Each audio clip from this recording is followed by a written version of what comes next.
Assalomu alaykum, hurmatli yurtdoshlar. Biz hozir Farg'ona viloyati Dang'ara tumanining Pishqaron MFga qarashli hududda turibmiz. Mana bu men ko'rsatayotgan qurilma noqonuniy. Mana shu ikkita qurilma, mana shu ham, mana shunisi ham. Mana bunisi 6 sotik, mana bunisi 2 sotik. Bu qurilma 18 fevralda noqonuniyligi aniqlangan va bularga 60-moddaning 3-qismi bilan jarimaga tortilgan degan nima berilgan, bizga hujjat berilgan.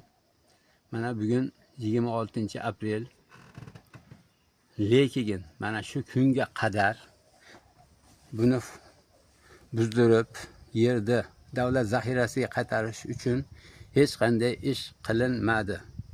Ya'ni Dang'ara tuman kadastr boshlig'i buni himoya qilib kelmoqda.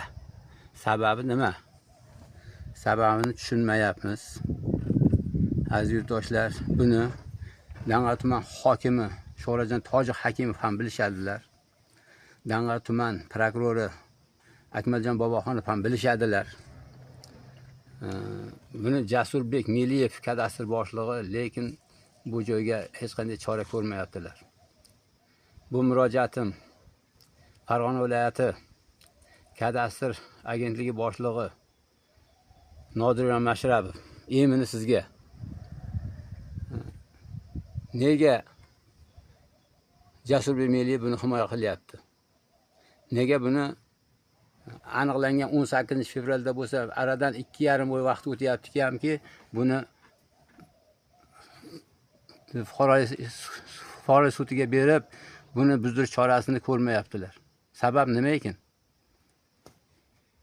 Bu Jasurbek Meliyevni nimaga siz jazolamayapsiz, Nodirjon Mashrabov? Bizda Dang'aramizda noqonuniy qurishlar ko'payib ketdi. Shu yigitning orqasidan va o'z vaqtida chora ko'rmagani orqasidan. Bilmadik buni zaminida nima bor ekan. Nimaga o'z vaqtida chora ko'rilmaydi?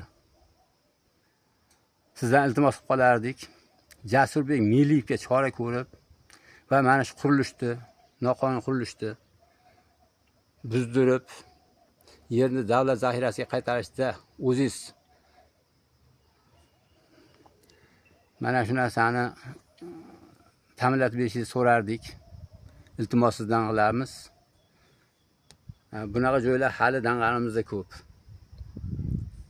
Yana bir bor sizdan iltimos qilaman, mana shu joyda davlat zaxirasiga qaytarishda yordam berishingizni so'raymiz va o'z vaqtida kadastr agentligi rahbariga chora ko'rishingizni so'raymiz. Sizdan iltimos qilamiz. Bo'pti, sog' bo'linglar, salomat bo'linglar. Yana noqonuniy qurishlarni ustida ko'rishguncha sog' bo'lasizlar degan umiddamiz.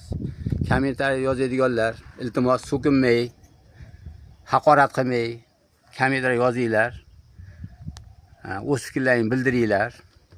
Agarda sizlarda ham noqonuniy qurishlarga o'zlaringizda faktlar bilan bo'lsa, biz sizlar bilan hamkorlik qilishga tayyormiz. Mening telefon raqamim 90 kodi bilan 309 05 05. Bu davlat yerlarini noqonuniy egallanishi bu jinoyat hisoblanadi. Jamoatchi faollar sifatida, jamoat nazorati sifatida sizlar bilan biz noqonuniy qurishlarga chek qo'yishimiz kerak va buni oldini olishimiz kerak. Sog' bo'linglar, salomat bo'linglar.